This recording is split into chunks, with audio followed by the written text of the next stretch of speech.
I'm Karista Low. I am the owner of Wyoming Yarn and Fiber here in Cody, Wyoming. Our first question for you is what was your drive to open your yarn shop? Yes, so I am an independent yarn dyer for Sweet Mountain Crafts, and I had been dyeing yarn for a number of years and then selling it here at another local yarn store here in Cody, Wyoming. And that yarn store, the owner was preparing to retire and move on. And so she had asked if I'd be interested in taking over her inventory in order to open up my shop. So that's kind of where I got started just here in the last year.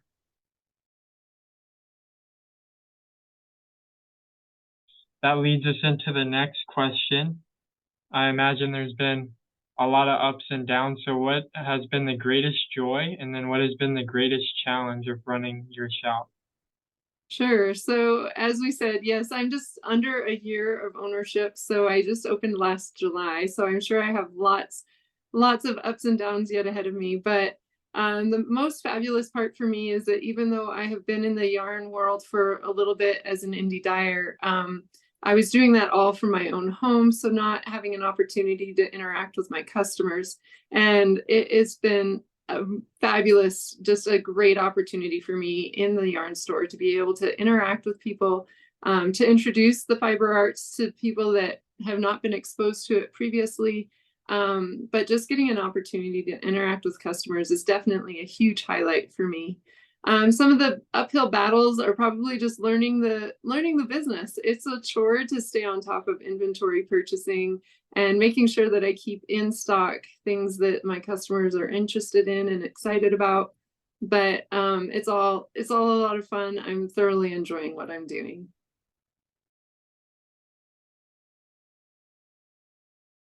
I'm sure it's still freezing cold at the end of March here, while we are having sunshine and warm weather down here. So what type of fiber content do you normally see at your store that customers are flocking to?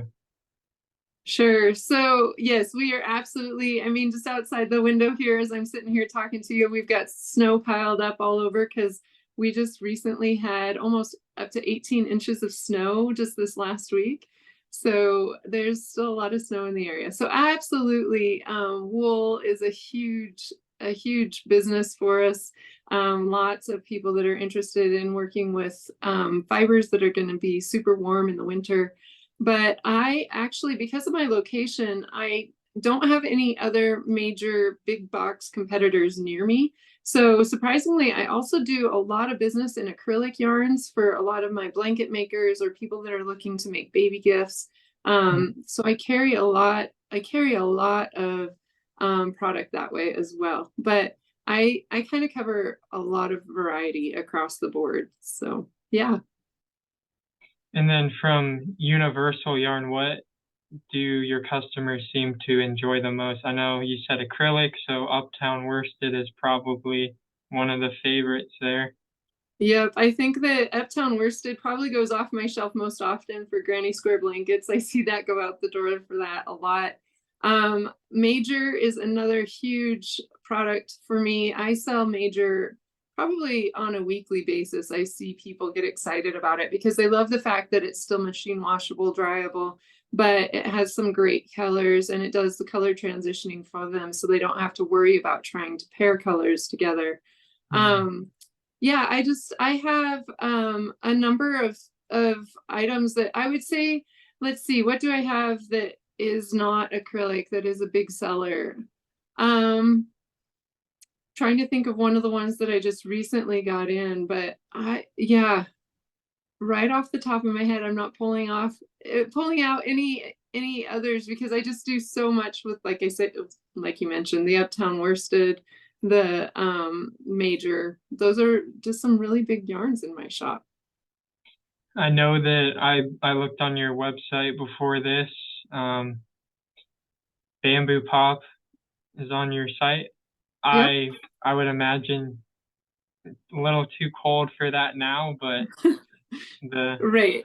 the color selection and everything, what have your customers gone to look at that yarn at all?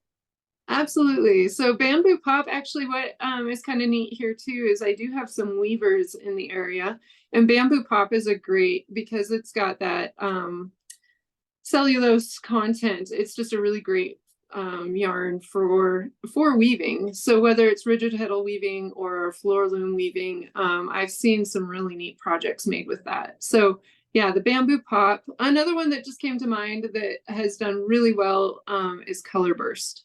Mm. That's a really popular yarn. Just again, it kind of does the color thinking for the customers in a way. It gives them a lot of excitement in color option without them having to worry about if they're choosing colors that go well together or not. Mm.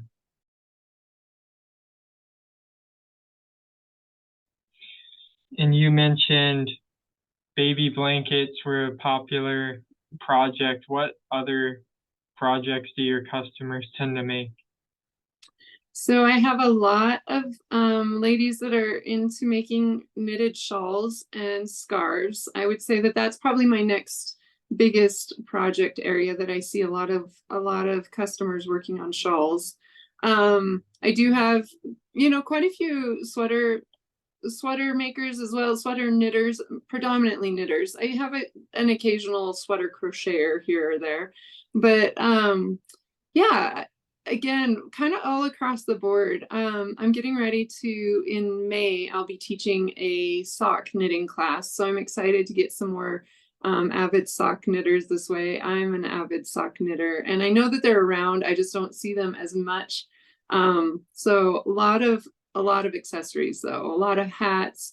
People make hats all the time for going skiing and just doing outdoor winter activities. So yeah, a lot of accessories for sure. Absolutely. I know that socks are very popular, getting very popular as well. And we have Yes. a wide variety of sock yarns to choose from. And I'm sure your store has plenty of options in that department as well. Yeah, I actually in one of my recent experiences with my rep, they showed me the bamboo pop sock knit up as a sock, and I was Mm. so impressed with the way that it almost feels like a spa sock to me. It's just so incredibly soft. So I have a pair on the needles myself at the moment. So yeah, very nice yarn for socks.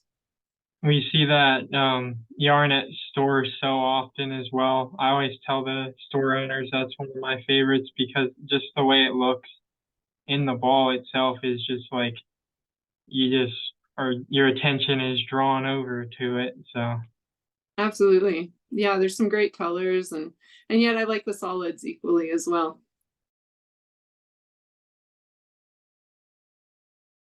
so thinking back to when you first opened your store, so around a year ago, what advice would you give to yourself? Um, Anything you would do differently, anything that you would do more of? What sort of advice would you Hmm. give yourself?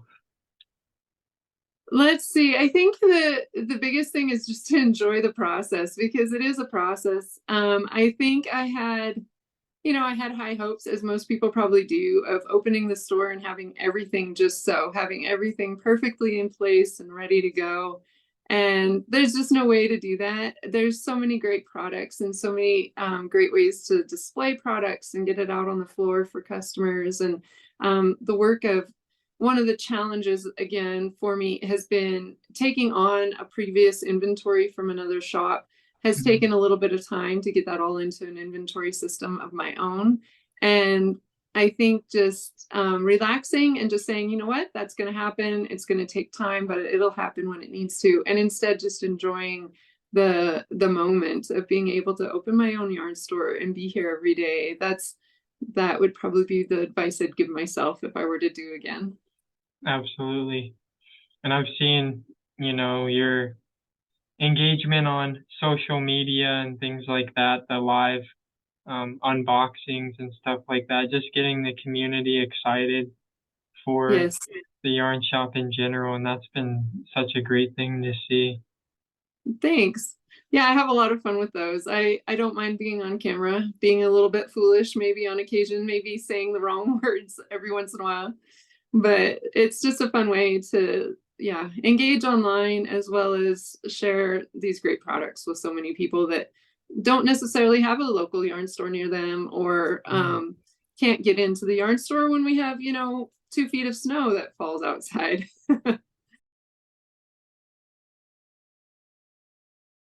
Along with like social media and all the tasks that you have, what does your typical day to day look like?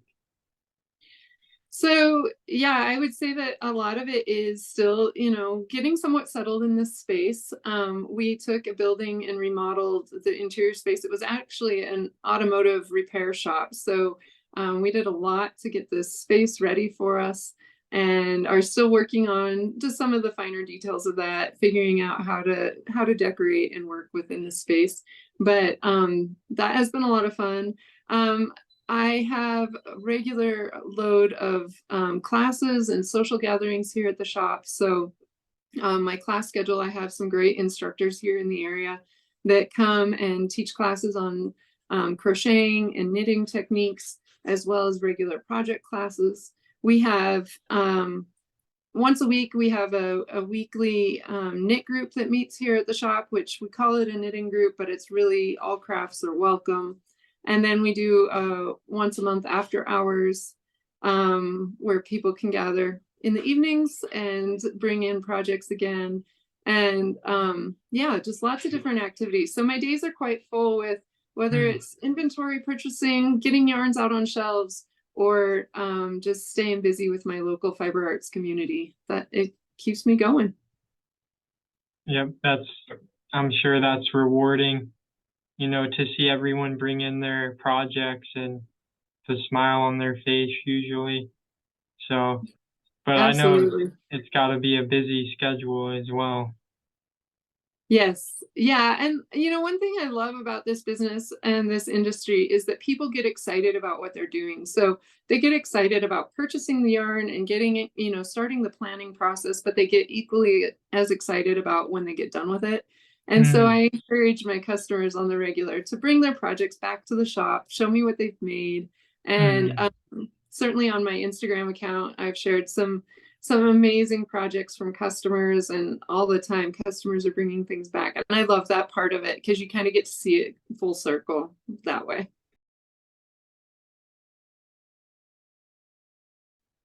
So our next question for you is regarding working with Universal Yarn. What has been your favorite part about that? And talk a little bit about drop shipping at your store. Sure. So a great opportunity that I've had with Universal, first of all, I love the ordering process that I can get online. I can find what I need for a customer. We can even do looking through all the color options and the variety of products, so that I can make sure that if a customer is needing something very specific, we have the opportunity to just pull it up on the computer, look for it, find it, and order it all very quickly and easily.